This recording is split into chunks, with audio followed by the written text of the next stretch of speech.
Ciao Bella, welcome to Bella and Janetto. I'm Christina, and I'm so glad that you're here with me today. If you're new, welcome in. If you're returning, welcome back. No matter how long you've been here, I always appreciate your time.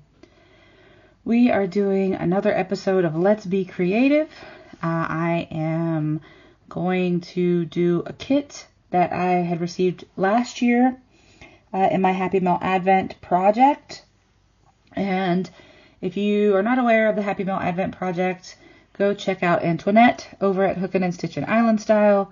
She is amazing and wonderful and just an all-around amazing, fabulous, amazing person. Excuse me. But she's been doing this for several years now, and I love participating. I love sharing joy and letting people know that they're cared about and thought of. And there have been several variations of this over the years, but last year we did craft kits, and I had both Antoinette and Christine as partners from Christina's Crocheting.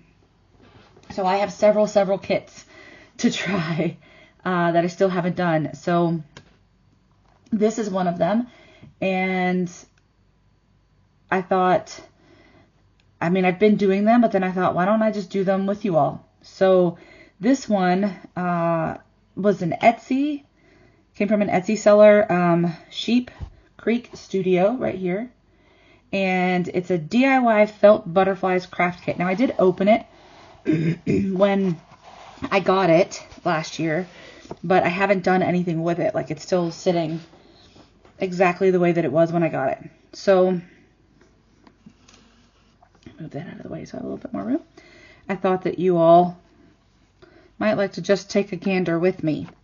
So we have the foam pad, the tools in the pad, the felt, the wool for felting, and then the actual butterfly pieces. So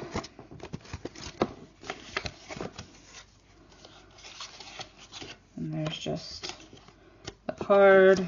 So again, this is Sheep Creek Studio. And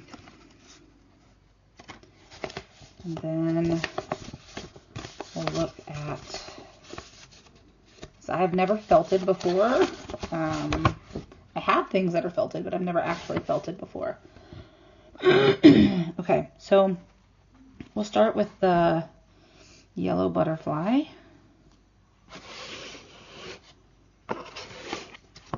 Okay, put it there like it says.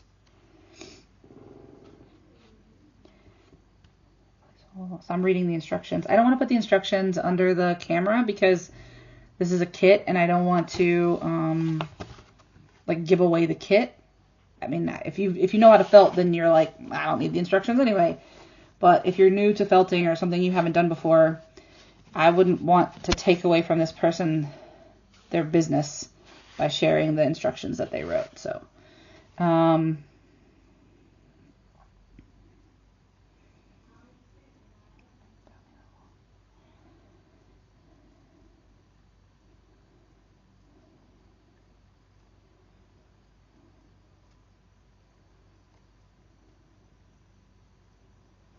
okay.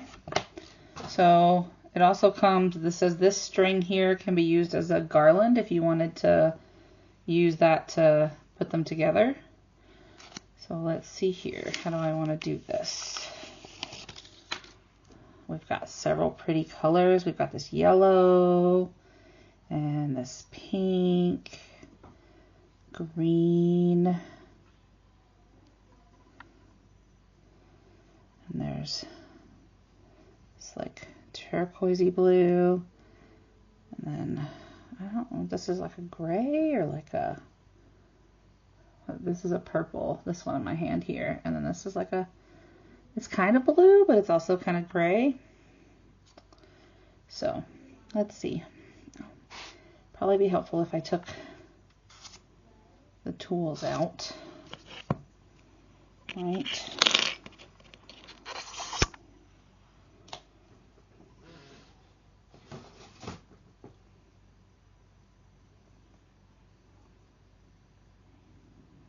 Okay.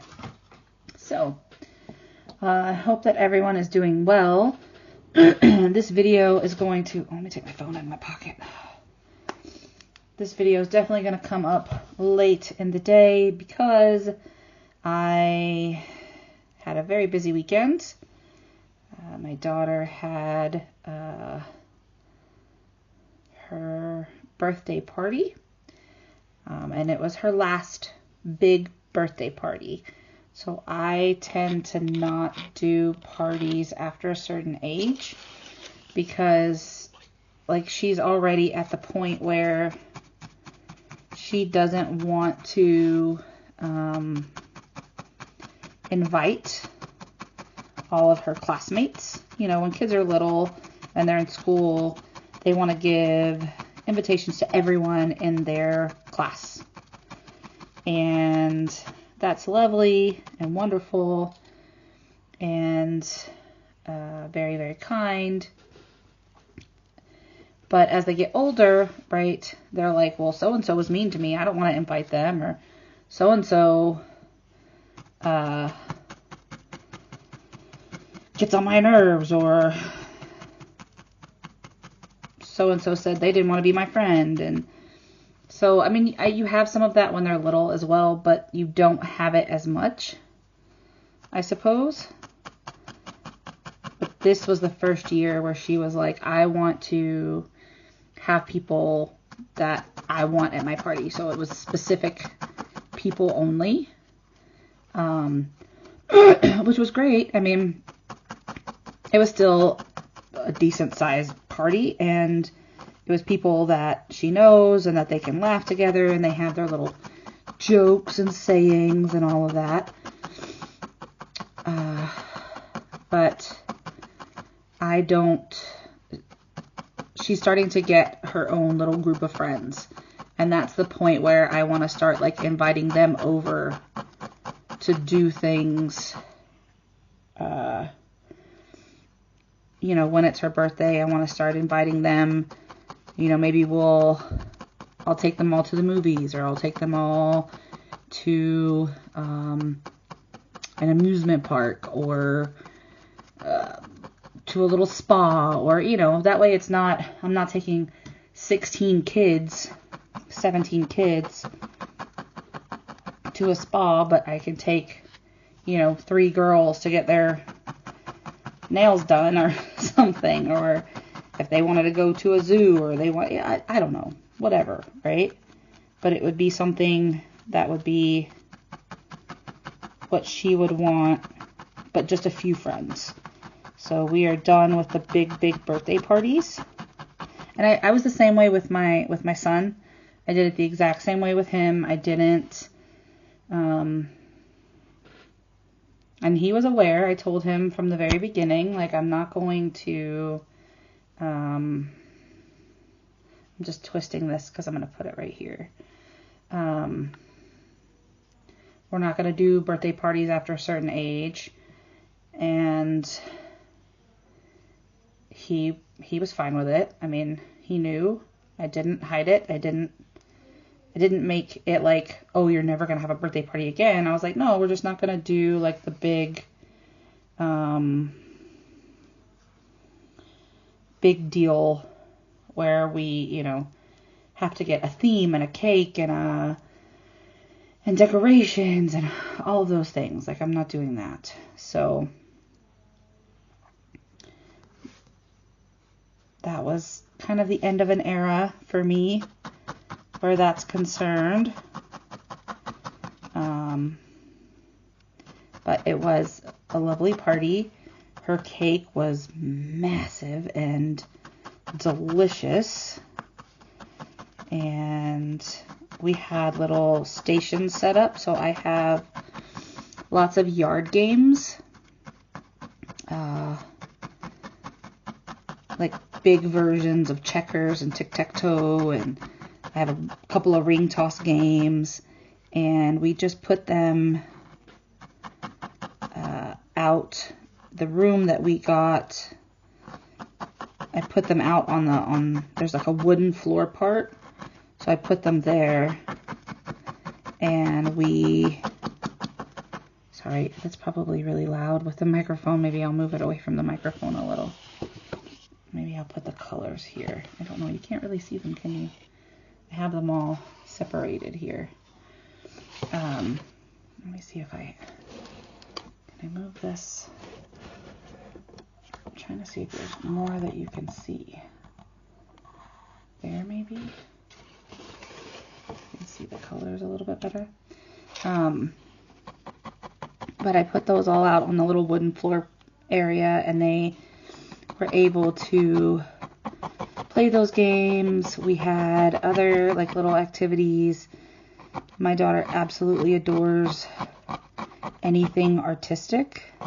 So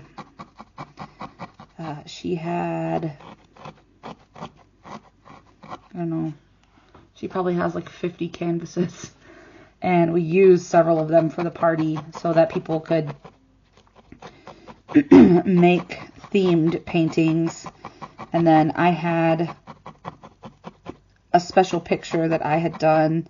I didn't paint it. I let her paint it. But everybody that was at her party signed the picture. So that she has a memory, a keepsake from her birthday that has everyone who attended.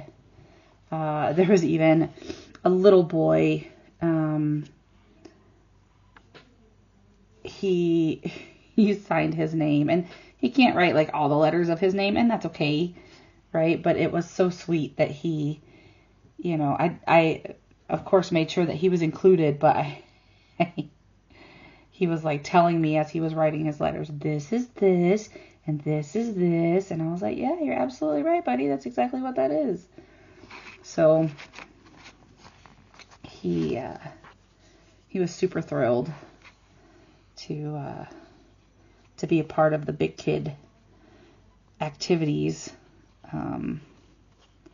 And he really enjoyed it.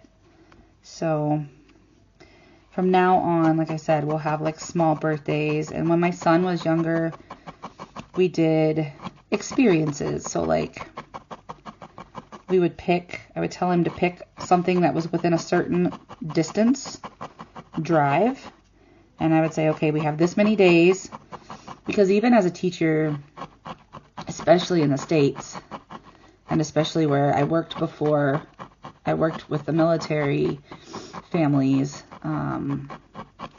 there was training even in the summer. So I'd be like, okay, these are the days that I don't have training, and I can do something, and we can go and do something together. So pick a town. Like, I didn't care which direction we drove in. Like, we're just going to drive, and we have this many days. So I tried to pick something that wasn't, like, we could get to relatively quickly. Like, 5 hours maybe max. Because then we could get up early in the morning, drive there, check into the hotel. Because, a lot of hotels you can't check in until the afternoon. So we would check in and then go do one thing that day. And then he would plan all the activities. He would find whatever restaurant he wanted to eat at, and I would say, you plan the itinerary, this is your budget, this is your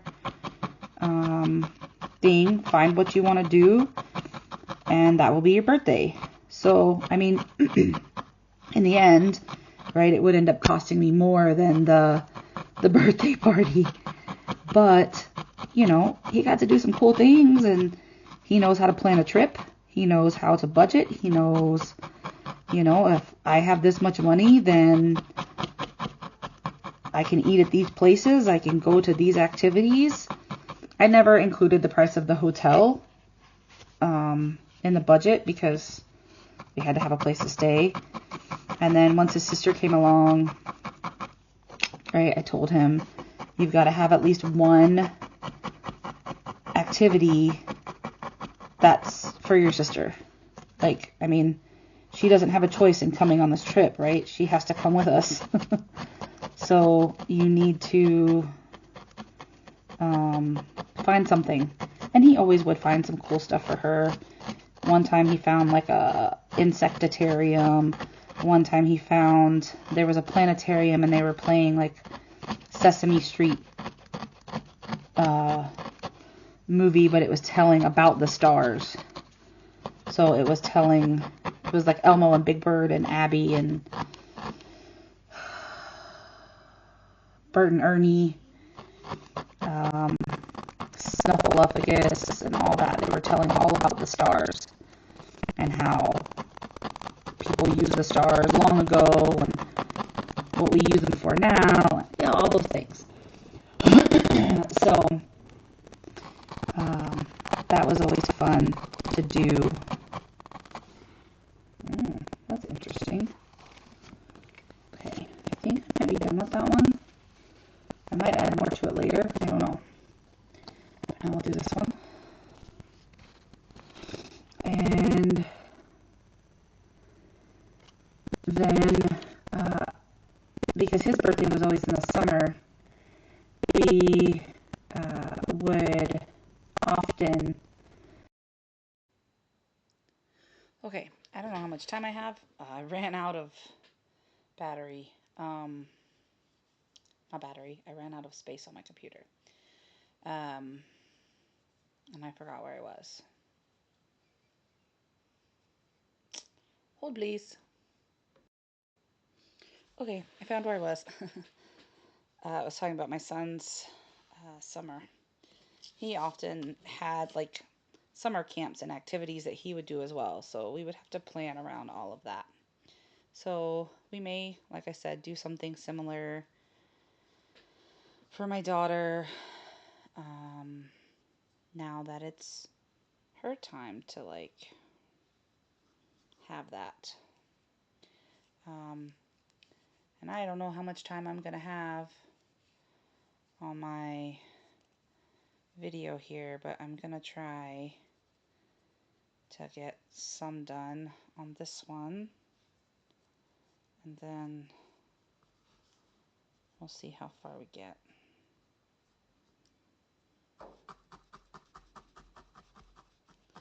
This is a very interesting craft, I'll say.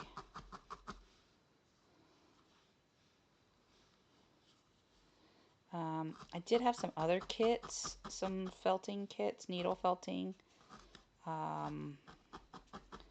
where the shape isn't already made for you.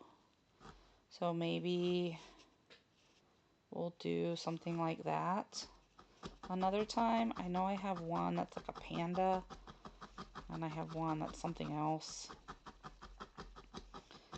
Those I know for a fact I got from Antoinette because she sent them in a whole big box of things. So that was interesting and fun.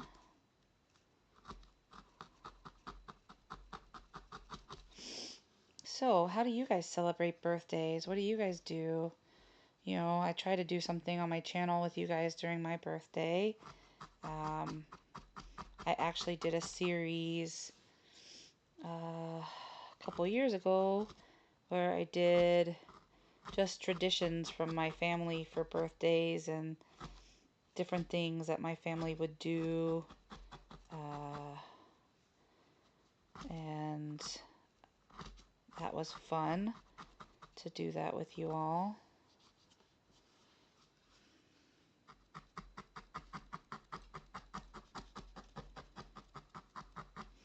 I was trying to play back the video and I could tell like my voice got all weird and it started to get out of sync where the video was going bad.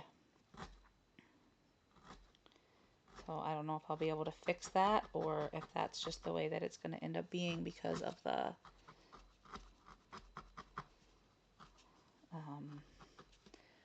fact that the video was going out. So I don't know, we'll see.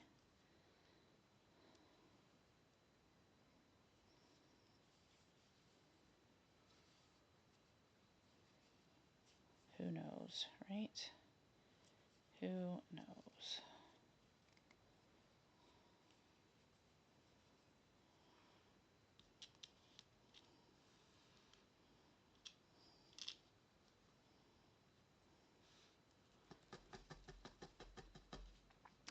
I would love to know if you guys have any special traditions or special activities that you do for birthdays, or maybe things that you were at a birthday party for someone and you were like, oh, that would be really cool to do. Or if you have anything that's specifically cultural. Like, I know there are some cultures that don't really celebrate birthdays as like an individualistic sort of thing. And then there are some places that your birthday is one of the most important things because that represents you and your entry into the world and into their families and all kinds of things. So I always find it interesting to learn all kinds of things about different cultures. I know when I was pregnant with my daughter, I did a thing where I posted like, I'm this many weeks, the baby is the size of a whatever. But then I also did like a fun pregnancy fact about different cultures. And that actually taught me so much about how different countries and cultures view pregnancy and view childbirth and why population is so important to so many places because, in several places, populations are dwindling. I know that there are lots of places in Italy that are, giving away homes. And I so wish that I could do something like that because the region where my family is from, my dad's family, they are doing this cool thing with like grants and they're giving away homes. They're not €1, but they're giving grant money to be able to build up the home, like to take care of it and all that. But there's certain stipulations, like you have to live there so many months out of the year, you have to be under a certain age, and I meet the age requirement, but I can't live there. So I have a job that requires me to live here.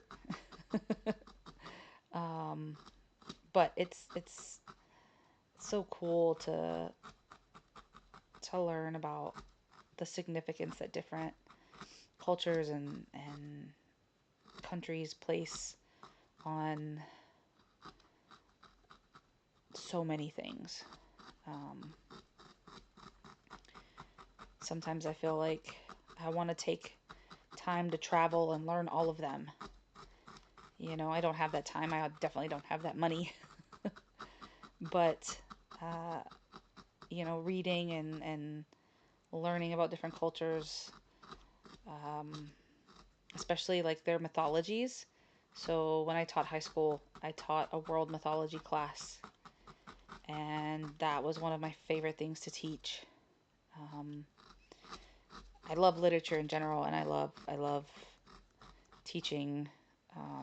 I love what I do now. Like, don't get me wrong, but I love teaching high school. I love teaching English literature. English as in like in the States, if you don't have if you're not from the US, English class in the States isn't a language class. I mean, they teach you grammar to a degree, but it's ELA, so English Language Arts.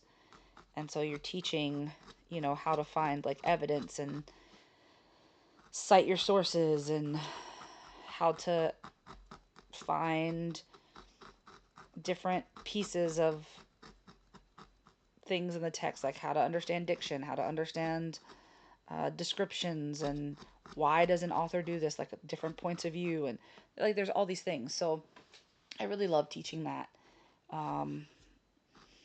But I loved the mythology class, because I really could delve into different cultures with my students and show them like this was their belief system, this was their structure, and we could look at a country and see how much of that belief system still existed within that country. Because the entire first semester we spent on studying the ancient part of the culture. So like all of the pieces that were in the past, right? What did they believe? What deities did they have? What were these deities like responsible for? What did they believe about what would happen to them in the afterlife, and all of this stuff. And then we would look at those countries in modern day, if they still existed, or the regions, right, where the countries, like what countries were in that region, and see, like, do these structures, do these belief systems still exist? In what ways? Does it exist just in architecture? Does it exist in media? Does it exist in the way that stories are structured? How do we see it show up? And then does any of that translate into our country? Because with the U.S. being such a melting pot of so many different people and places, how do we see that represented in the things that we have, the stories that we know, the movies that we watch, right? How does this stuff show up? And then it was cool to see like how all of these things transcend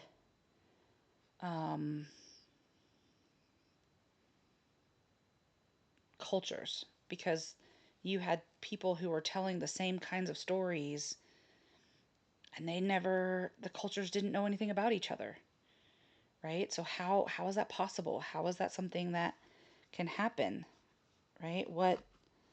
I need to make that smaller. What caused that? So there were lots of flood myths, and there were lots of myths about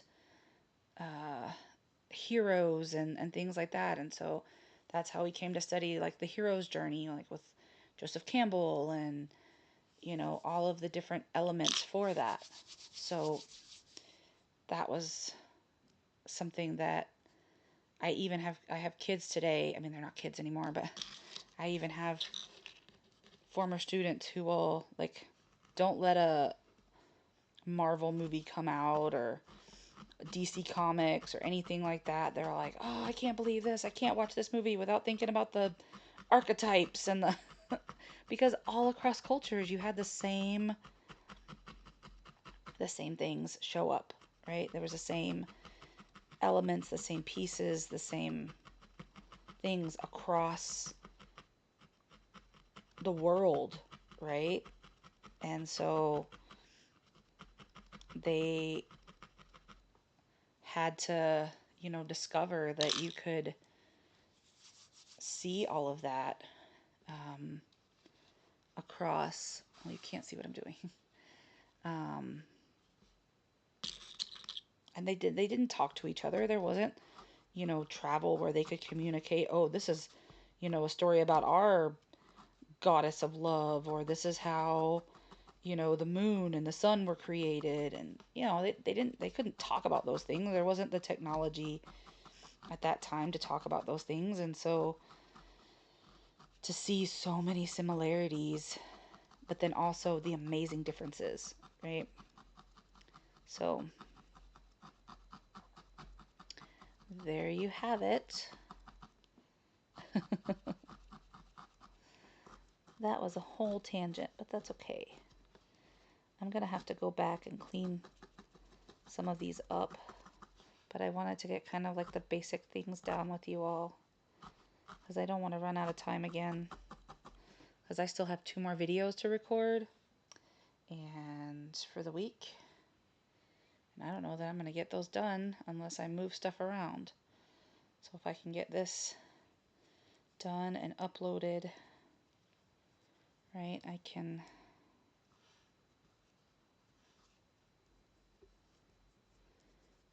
get to work on the other ones.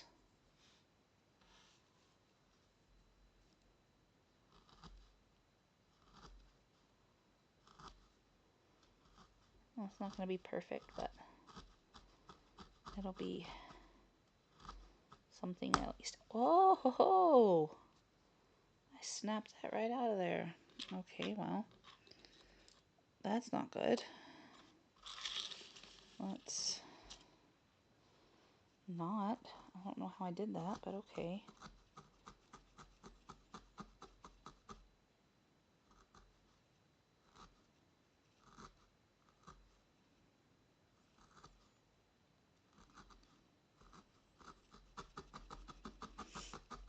It's very cathartic to sit here and just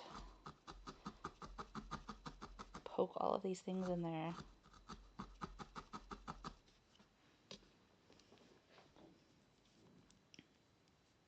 think it looks pretty.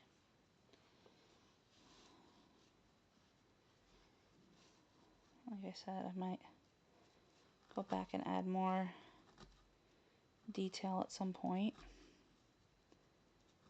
I will just have to see. Ow. Poked my own finger.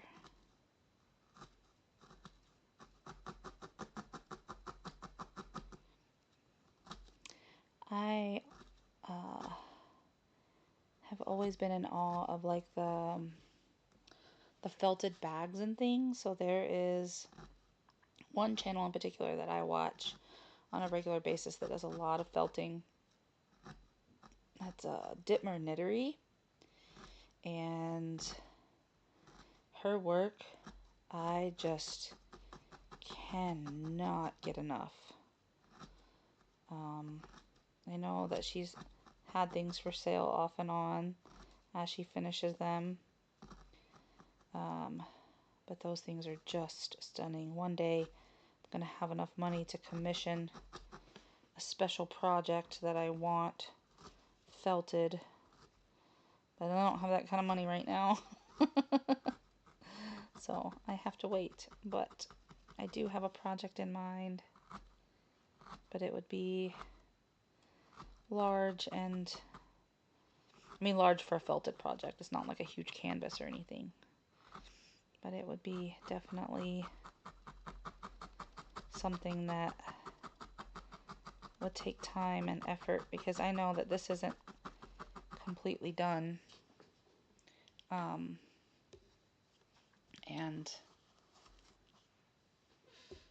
it needs to be done a certain way. But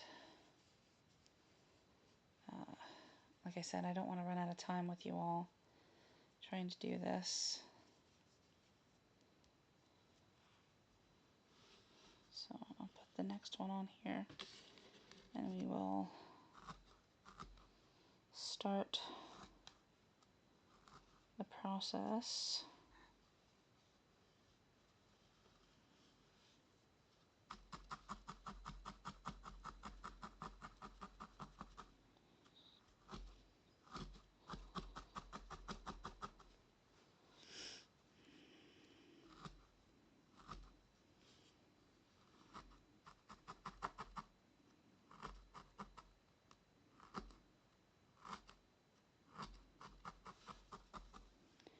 So, did you guys have any exciting things happen this weekend? I know I told you about my daughter's birthday. And then I have a friend who is experimenting with some new hobbies. And so she had me come over on Sunday and did some experimentation. It lasted a lot longer than anticipated, which is why I didn't get anything done. Saturday I didn't get anything done because of the party, and then Sunday I was cleaning up. Like, we brought everything in and we were trying to I was trying to sort through like all the extra plates and cups and plastic utensils and things. And I think what I might do is, not now because it's the end of the school year, but maybe at the beginning of the year, next year, just bring all that stuff up to work, because there are constantly people who need, like, they forget their utensils. Some people have their own utensils, but they forget them at work or at home, or if the food court on base doesn't have utensils, they will come up and, I mean, there's some in the lounge anyway, but they will need utensils and cups. And I got a ton of napkins, and I was just like, it would probably be helpful to, one, get that stuff out of my house, but two, to share with other people so that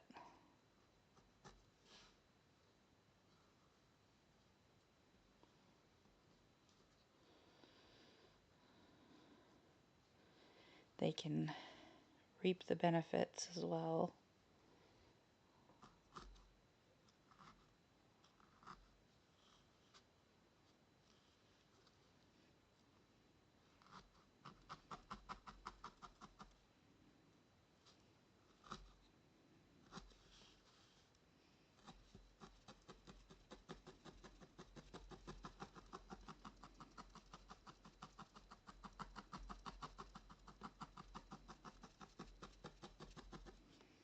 Alright, I'll get the basic design of this one on, and then I will stop the video and start editing, and while it's editing I can finish up, and then I'll post a picture on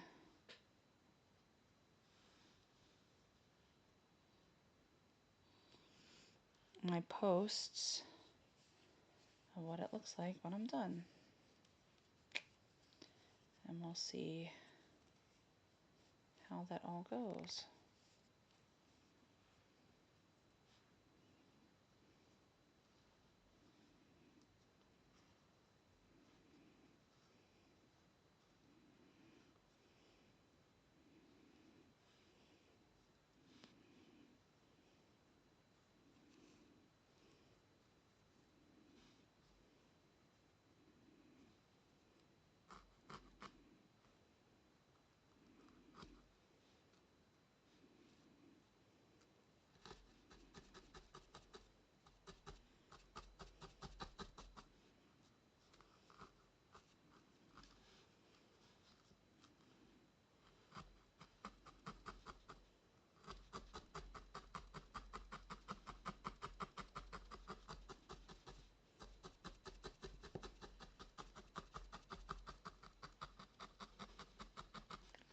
Okay, now what else should I do?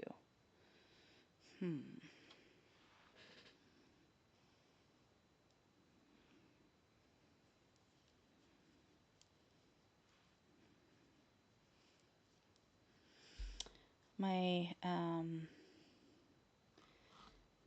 there was a field trip at my school, and we went to a butterfly house, and we learned about the owl butterfly, right? And how they have these big, huge spots on their wings to look like owl's eyes, and they're colored like a barn owl. So they're like brown and tan and whatnot. So, but it looks like big, big owl eyes to ward off any predators. Because, you know, butterflies, they don't really have a defense mechanism. They don't have like spines or spikes or venom, or not even like a poisonous frog where like they hurt you if you touch them. So I thought it would be interesting to put some little spots on here. But butterfly wings are symmetrical, right? So whatever happens on one side happens on the other. So I want going to try to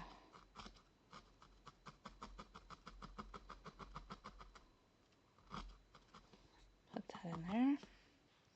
And then one more at the tippy top. What color should I do? Maybe I'll do this dark green. But they need to be smaller.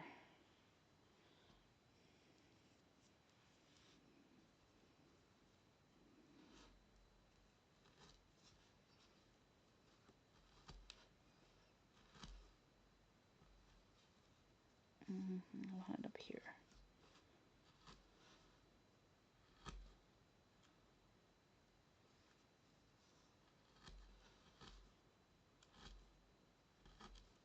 Oh, up there. I keep moving it down with my finger. Okay. Well, then I'll line this up. And stabby stab.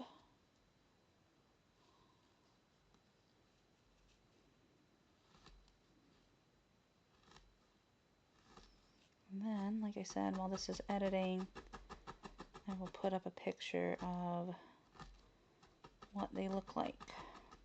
Alrighty. So there's that one. And then here are the other ones that I did. So you can see. I might add something to that one. I don't know. I like it the way that it is, though. It's pretty. But alright, so that's it for now. As always, be well, be safe, and be the change you wish to see in the world, everyone. Ciao bella!